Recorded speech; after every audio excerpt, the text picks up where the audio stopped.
Okey, baiklah. Assalamualaikum warahmatullahi wabarakatuh dan selamat sejahtera. Okey. So saya perkenalkan diri saya terlebih dahululah. Okey, so yang mana baru jumpa dengan saya, okey. So nama saya Cikgu Suziana. Okey. So saya akan mengajar geografi tingkatan 1. Okey. So geografi tingkatan 1. So kita akan mulakan hari ni. Okey. Untuk bab 1 dalam geografi tingkatan 1. Okey. So bab 1 adalah berkenaan dengan arah. Okey.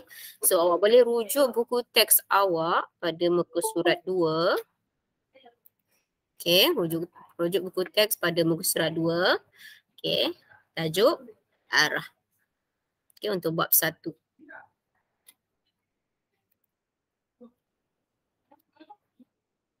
Okay, so dalam bab 1 ni kita akan lihat yang pertama, subtopik yang pertama adalah berkenaan dengan arah mata angin. Okay, so arah mata angin, apakah yang kita faham tentang arah mata angin? Sebelum saya mulakan, ada sesiapa boleh respon tak apa yang awak tahu tentang arah mata angin? Okay, ada sesiapa boleh respon? Apa yang awak tahu tentang arah mata angin secara overall lah ataupun apa yang awak pernah dengar tak tentang arah mata angin? Tak. Tak pernah dengar arah mata angin? Tak. Okey. Tak apa. So saya akan berikan penerangan berkenaan dengan apakah yang dimaksudkan dengan arah mata angin. Sebenarnya arah mata angin ni kita secara ringkas kalau awak tengok gambaran yang saya berikan di sini, ada nampak tak kompas kat belakang tu? Okey. So kompas ni kita akan menentukan di mana kedudukan bagi sesuatu tempat. Contohnya kat utara, selatan, timur ataupun barat. Okey. So itu antara contoh arah mata angin lah secara umumnya. Okey. Ini arah mata angin. Ini adalah kompas. Okey. Ada 4 arah mata angin utama yang perlu awak tahu. Okey, yang pertama adalah nampak tak jarum yang berwarna merah tu? Okey. Itu adalah utara. Kemudian yang kedua, okey, barat. Yang ketiga timur dan yang keempat adalah selatan. Okey. Ini adalah arah mata angin utama yang perlu awak tahu. Okey. So apakah yang dimasukkan dengan arah? Okey. Arah ialah arah hala tuju sesuatu tempat dari suatu tempat yang lain. Contohnya ke mana kita nak pergi? Contohnya saya daripada arah utara nak pergi ke arah selatan. Contohnya. So kita akan menggunakan kompas untuk menentukan kita punya kedudukan ataupun hala tuju kita daripada satu tempat ke satu tempat yang lain. Okay. Okay. Yang diberitahu ni ada 8 arah mata angin. Yang tadi saya baru tunjuk ada 4. Ini 4 arah mata angin utama. Lagi 4 arah mata angin perantaraan adalah, nanti kita akan tengok So ini 4 arah mata angin utama. Utara, selatan, timur dan juga barat Okey. Utara dilabel sebagai U, selatan dilabel sebagai S, kemudian timur dilabel sebagai T dan juga barat dilabel sebagai B. Okey. Ada soalan tak untuk arah mata angin utama? Okey, saya tekan. Okey, tak ada. Terima kasih Lim Golin. Okey. So saya tekankan semula di sini 4 arah mata angin utama yang perlu awak tahu dan awak kena faham. So utara, selatan, timur dan juga barat. So 4 arah mata angin utama yang perlu kita tahu dan kita perlu ingat. Okey. Kemudian kita tengok gambar di sini. Nampak tak daripada 4 yang tadi tu? Daripada 4 ni, okey. Dia dah tambah jadi banyak. Kat sini ada barat laut, ada timur laut, ada tenggara, ada barat daya. So inilah yang dipanggil sebagai arah mata angin perantaraan. Okey. Contohnya daripada utara dengan timur, arah mata angin perantaraan dia adalah timur laut. Okey. Manakala antara timur dan selatan, dia punya arah mata angin perantaraan adalah tenggara. Kemudian antara arah mata angin antara barat dan juga selatan adalah barat daya dan yang terakhir antara barat dan utara ada arah mata angin perantaraan barat laut. So, daripada 4 yang tadi tu, kita tambah lagi 4, maka total dia jumlah keseluruhan arah mata angin yang perlu awak tahu untuk hari ini adalah 8 arah mata angin. Iaitu timur laut tambahan ataupun TL, kemudian tenggara TG, kemudian yang ketiga barat daya BD, dan yang terakhir arah barat laut. Okay, BL. Okay. So jelas tak 4 arah mata angin perantaraan tambahan ni? Ada soalan? Ini fakta, so kita kena tahulah di mana kedudukan bagi setiap arah mata angin tersebut. Okay, boleh? Boleh. Okay, good. Okay.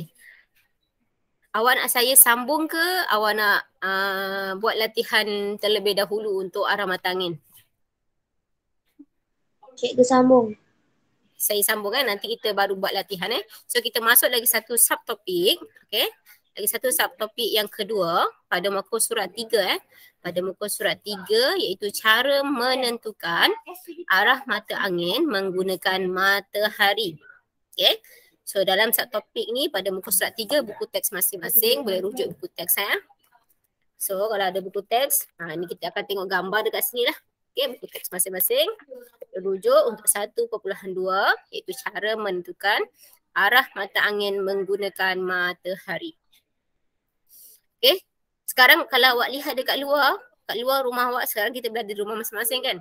Okay, awak ada nampak matahari tak? Ada. Ada. Okay, kalau tak ada matahari maksudnya mungkin dia belum bangun ataupun dia duduk dalam bilik yang gelap. Okay, so sekarang kita nak guna matahari untuk menentukan kedudukan arah mata angin menggunakan matahari. Okay. So kita akan lihat di sini macam mana cara kita nak menentukan arah mata angin menggunakan matahari. Okay. So secara umumnya, okay, ini sebagai pengetahuan kepada awak. Okay, bumi berputar pada paksinya daripada barat ke timur. Okay. Daripada barat ke timur, pada pagi matahari berada di barat. Manakala petang, pada waktu petang matahari berada di timur. Okey. Kalau awak lihat matahari berada pada waktu pagi berada di timur, itu maknanya apa? Siapa boleh bagi tahu saya? Kiamat. Kiamat, bagus, pandai Ainul. So kalau dah bertukar ni kita kena alert janganlah awak cakap fenomena alam pula. Tidak. Itu dah ditulis dalam Al-Quran. Semua orang dah tahu kan. Semua orang mengaji. So, semua tahu. Bila dah berlaku kiamat ni, dah memang tak ada apalah. Musnahlah bumi kita. Okay. Okay, kita lihat yang seterusnya. Okay. Bila bumi berputar pada paksinya daripada barat ke timur akan menyebabkan matahari kelihatan terbit di sebelah timur dan terbenam di sebelah barat. Okay. Kemudian yang ketiga, okay, kita akan menggunakan matahari sebagai panduan untuk menentukan arah mata angin. Okay. Kita nak tengok matahari ni macam mana kita nak berdiri menghadap matahari untuk menentukan arah mata angin. Okay. Kita akan lihat yang seterusnya. Nampak tak ini? Ada seorang pengakap. Sama dalam buku teks awak. Gambar yang sama.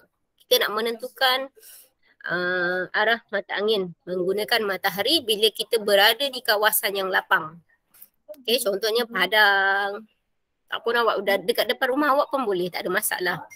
So berdiri dekat depan rumah menghadap matahari terbit. Okay. Ini saya dah beritahu awal-awal lah. Macam mana nak tentukan arah mata angin? Kita berdiri menghadap matahari. So itu adalah step yang pertama ataupun langkah yang pertama macam mana kita nak menentukan arah mata angin menggunakan matahari. Okay.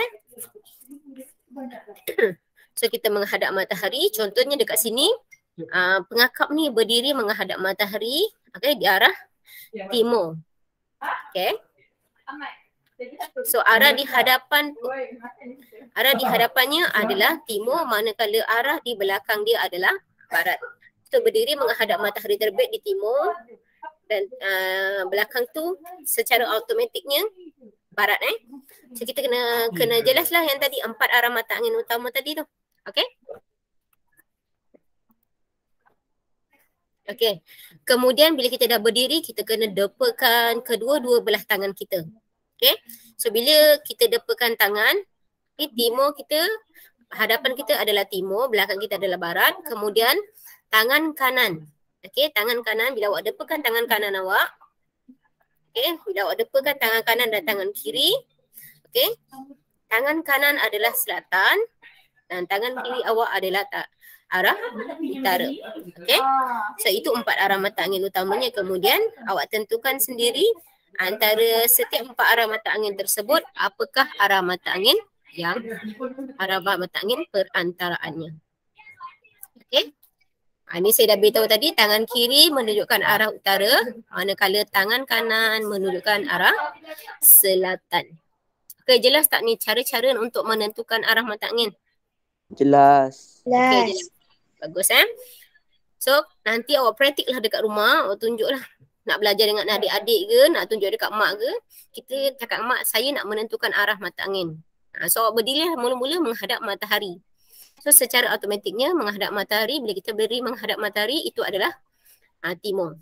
Okey, kemudian belakang kita adalah barat Okey. So itu sahaja untuk dua kita punya subtopik hari ini. Kita tak payah banyak-banyak, nanti saya tak nak awak pening kepala. Okey. So infogeografi. Okey, infogeografi yang ada dalam tu awak boleh scan. Okey, kalau awak tengok dalam buku teks awak ni. Okey. Kalau awak tengok dalam buku teks muka surat 2, okey, dia ada QR code yang boleh awak scan dekat situ. Okey. Untuk bijak IT lah. Yang pertama, kita nak tentukan arah menggunakan buruj. Buruj tu tahu tak apa dia? Tahu. Apa dia buruj tu? Bintang. Bintang. Bagus. Bintang ni waktu pagi ke waktu malam? Malam. Ya, waktu malam je kita boleh menggunakan buruj sebagai cara untuk menentukan arah mata angin. So nanti awak boleh scan. Okay. So awak boleh tengok lah buruj biduk. Okay. Dia ada macam-macam buruj sebenarnya. Awak dah belajar kan sebelum ni kan? Kemudian, ya. Okay, infogeografi yang kedua adalah berkenaan burung merpati. Buku surat 2. Okay, berkenaan dengan burung merpati. Itu awak scan lah. Sebagai kita punya info tambahan untuk hari ni. Okay. Ini burung merpati ni pada masa dahulu kita hantar surat menggunakan burung merpati. So saya tak tahu ini memang ciptaan Allah. Memang dia tahu mana dia nak hantar surat tersebut. So kalau untuk tambahan kita scan je lah. Okay? Jelas. Okay. So untuk Maisara yang baru masuk, tak apa Maisara, nanti saya masukkan ni dalam YouTube supaya kita boleh lihat semula sebab saya dah record dah tadi. Okay, saya dah record kita punya Google Meet ni, nanti yang lain boleh tengok lah kalau tak faham.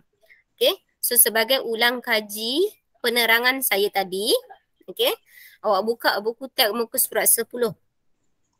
Okay, buka buku teks muka surat 10. Okay, ada 2 latihan yang paling ringkas. Okay, latihan TP1 maksudnya kita berdasarkan pengetahuan kita. Okey.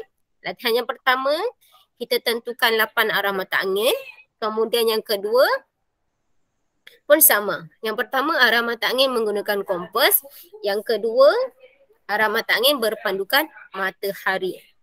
Okey. Kemudian C. Okey, muka surat 11 sebab kita dah cover 2 topik. Muka surat 11, langkah-langkah untuk kompas magnetik kita belum guna. Ini nanti saya akan skip untuk 1.3 sebab ini tak Google Meet Saya akan ajar awak nanti bila kita bersemuka. Okey, sebab kita akan gunakan kompas nanti secara dalam kelas lah. Sekarang ni semua orang tak ada kompas kan? Sebab tu saya tak boleh ajar menggunakan Google Meet. Okay?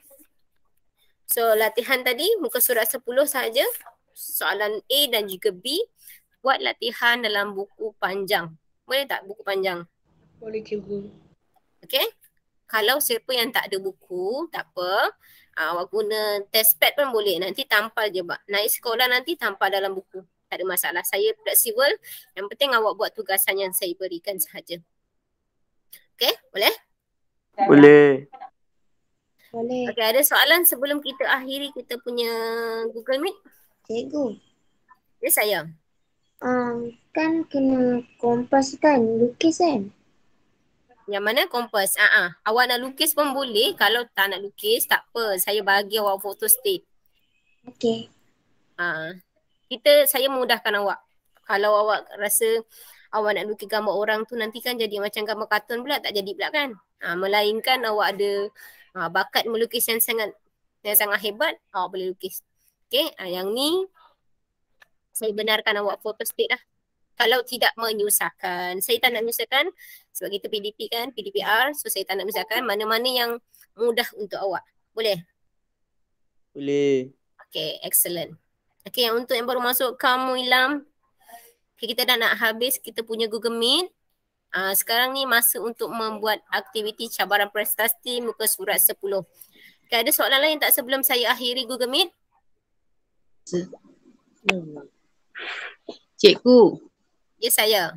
Anak saya lambat lah, tadi tak boleh masuk ah. Jadi cikgu tadi cakap punya akan nanti ada send pada grup ni tak? Nanti saya akan masukkan link penerangan ni dalam grup. Jangan risau, insyaAllah. Okay, thank you cikgu sebab tadi susah nak masuk. Okay, tak apa. Okay. Alright.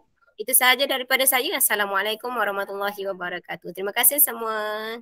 Terima kasih cikgu. Salam. Sama-sama cikgu. Cikgu. Sama-sama.